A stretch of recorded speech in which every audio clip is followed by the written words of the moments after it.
ಮನಿ ಉಚಾ cooking channel. ಇವತ್ತು ನಾವು ತುಂಬ ಸುಲಭವಾದ ರೆಸಿಪಿ ಇದು. ಬಟಾಣಿ ಹಾಕಿಬಿಟ್ಟು ಪನ್ನೀರ್ ಮಟರ್ ಕರಿ ಮಾಡೋದು ಹೇಗೆ ಅಂತ ನೋಡೋಣ ಬನ್ನಿ.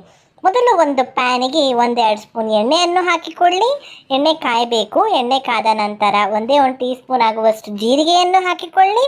ಜೀರಿಗೆಯನ್ನು ಹಾಕಿಕೊಂಡ ನಂತರ ದಪ್ಪಕ್ಕೆ ಹೆಚ್ಚಿರುವ ಈರುಳ್ಳಿಯನ್ನು ಹಾಕಿಕೊಳ್ಳಿ. ಈರುಳ್ಳಿ ಟೊಮೆಟೊಸ್ ಎಲ್ಲನೂ ಫುಲ್ಲು ಚೆನ್ನಾಗಿ ಫ್ರೈ ಆಗಬೇಕು, ಅಲ್ಲಿವರೆಗೂ ಬಿಡಬೇಕು. ಟೊಮೆಟೊನು ಹಾಕ್ಕೊಂಬಿಡಿ. ಒಂದು ಟೊಮೆಟೊ, ದೊಡ್ಡ ಟೊಮೆಟೊವನ್ನು ಯೂಸ್ ಮಾಡ್ತಾ ಇದ್ದೀವಿ, ನೀವು ನೋಡ್ಕೊಂಡು ಹಾಕ್ಕೊಳ್ಳಿ. ಅದು ಚೆನ್ನಾಗಿ ಫ್ರೈ ಆಗಬೇಕು. ನಂತರ ಅದಕ್ಕೆ 1 ಟೀ ಸ್ಪೂನಷ್ಟು ಆಗುವಷ್ಟು ಶುಂಠಿ ಬೆಳ್ಳುಳ್ಳಿಯನ್ನು ಪೇಸ್ಟನ್ನು ಹಾಕ್ಕೊಳ್ತಾ ಇದ್ದೀವಿ. ಶುಂಠಿ ಬೆಳ್ಳುಳ್ಳಿ ಪೇಸ್ಟ್ ಹಾಕ್ಬಿಟ್ಟು ಚೆನ್ನಾಗಿ ಫ್ರೈ ಆಗಬೇಕು, ಅಲ್ಲಿವರೆಗೂ ಚೆನ್ನಾಗಿ ಫ್ರೈ ಮಾಡ್ಕೊಳ್ಳಿ.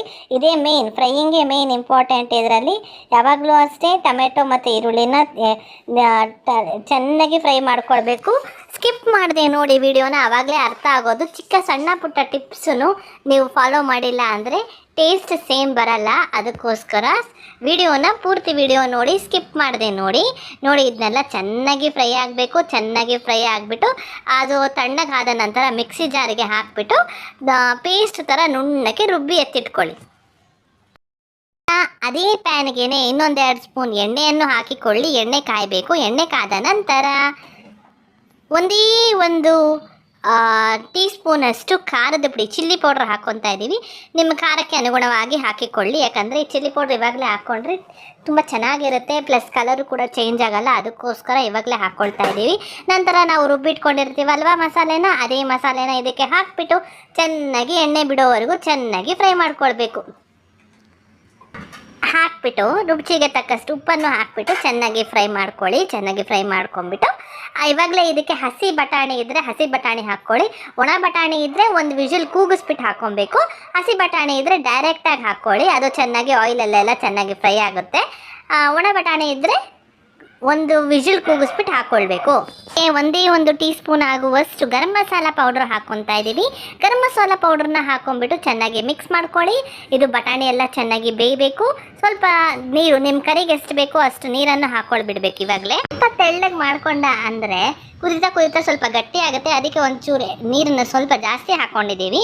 ನೀವು ನಿಮ್ಮ ಕರಿಗೆ ಎಷ್ಟು ಕನ್ಸಿಸ್ಟೆನ್ಸಿ ನೀರು ಬೇಕೋ ಅಷ್ಟು ಕನ್ಸಿಸ್ಟೆನ್ಸಿಗೆ ನೀರು ಹಾಕ್ಕೊಳ್ಳಿ. ಖಾರದ ಪುಡಿ ಸ್ವಲ್ಪ ಕಮ್ಮಿ ಆಗಿತ್ತು ಖಾರ, ಅದಕ್ಕೋಸ್ಕರ ಇವಾಗಲೇ ಉಪ್ಪು ಖಾರ ಅಡ್ಜಸ್ಟ್ ಮಾಡ್ಕೊಂಡು ಹಾಕ್ಕೊತಾ ಇದ್ದೀವಿ. ತುಂಬಾ ಸುಲಭ ಮಾಡೋದಂತೂ. ನೀವು ಒಂದ್ಸತಿ ಈ ಥರ ಟ್ರೈ ಮಾಡಿ ನೋಡಿ, ತುಂಬಾ ಈಸಿ ಮಾಡೋದು. ಚಪಾತಿಗಂತೂ ತುಂಬಾ ಚೆನ್ನಾಗಿರುತ್ತೆ. ಲಂಚ್ ಬಾಕ್ಸ್ಗೂ ಮಕ್ಕಳಿಗೆ ಹಾಕ್ಕೊಡ್ಬೋದು. ಡಿನ್ನರ್ಗೂ ಸಹ ತುಂಬಾ ರುಚಿಕರವಾಗಿರುತ್ತೆ. ಒಂದ್ಸತಿ ಈ ಥರ ಟ್ರೈ ಮಾಡಿ ನೋಡಿ. ಲಿಡ್ ಹಾಕಿ ಕ್ಲೋಸ್ ಮಾಡಿಬಿಟ್ಟು ನಾವು ಕುದಿಯೋಕ್ಕೆ ಬಿಟ್ಟಿದ್ವಿ. ಇವಾಗ ಇಷ್ಟು ಕುದ್ರೆ ಸಾಕು. ಇವಾಗ ಪನ್ನೀರ್ನ ಕಟ್ ಮಾಡಿ ಇಟ್ಕೊಂಡಿರ್ತೀವಲ್ವ, ಅದನ್ನು ಹಾಕ್ಬಿಟ್ಟು ಸ್ವಲ್ಪ ಮಿಕ್ಸ್ ಮಾಡ್ಕೊಳ್ಬೇಕು. ನೋಡಿ, ಕರೆಕ್ಟ್ ಕನ್ಸಿಸ್ಟೆನ್ಸಿ ಇದು. ಚಪಾತಿಗೂ ಸಹ ತುಂಬ ಚೆನ್ನಾಗಿರುತ್ತೆ, ಪೂರಿಗೂ ಸಹ ತುಂಬ ಚೆನ್ನಾಗಿರುತ್ತೆ. ಈ ಕನ್ಸಿಸ್ಟೆನ್ಸಿಗೆ ಮಾಡ್ಕೊಳ್ಳಿ. ಸ್ವಲ್ಪ ಎಣ್ಣೆ ಬಿಡೋವರೆಗೂ ಇನ್ನೊಂಚೂರು ಕುದಿಸ್ಕೊಂಡ್ಬಿಟ್ರೆ 1-2 ಸೆಕೆಂಡ್ ಕುದಿಸಿ ಸಾಕು. ಯಾಕಂದರೆ ಪನ್ನೀರ್ ಹಾಕಿದ್ಮೇಲೆ, ಯಾವಾಗಲೂ ಸಹ ಪನ್ನೀರ್ ಹಾಕಿದ್ಮೇಲೆ ತುಂಬ ಹೊತ್ತು ಕುದಿಸ್ಕೊಳಕ್ಕೆ ಹೋಗಬೇಡಿ. 1-2 ಸೆಕೆಂಡ್ ಮಾಡ್ಕೊಳ್ಳಿ ಸಾಕು. ಬಟಾಣಿ ಬೆಂದಿದೆಯಾ ಇಲ್ವಾ ಅಂತ ನೋಡ್ತಾ ಇದ್ದೀವಿ. ಬೆಂದಿದೆ, ಸಾಕು. ಇವಾಗ ಆಫ್ ಮಾಡ್ಕೊಳ್ಳಿ. ಆಫ್ ಮಾಡಿಕೊಂಡು ಲಾಸ್ಟಿಗೆ ಬೇಕು ಅಂದರೆ ಗಾರ್ನಿಷಿಂಗ್ಗೆ ನೀವು ಕೊತ್ತಂಬರಿ ಸೊಪ್ಪನ್ನ ಹಾಕ್ಕೊಳ್ಬಹುದು. ಮಟರ್ ಪನ್ನೀರ್ ಕರಿ ಸವಿಯಲು ಸಿದ್ಧ. ಮಾಡ್ಕೊಳ್ಳಿ, ತಿನ್ಕೊಳ್ಳಿ. ತುಂಬ ಸುಲಭವಾಗಿ ಅತಿ ಕಮ್ಮಿ ಖರ್ಚಿನಲ್ಲಿ ಹೋಟೆಲ್ ಸ್ಟೈಲಲ್ಲಿ ಮಾಡಿದ್ದೀವಿ. ನಿಮಗೇನಾದರೂ ನಮ್ಮ ಚಾನಲ್ ಇಷ್ಟವಾದಲ್ಲಿ ಪ್ಲೀಸ್ ಲೈಕ್, ಶೇರ್, ಸಬ್ಸ್ಕ್ರೈಬ್ ಮಾಡಲು ಮಾತ್ರ ಮರಿಬೇಡಿ. Thank you for watching.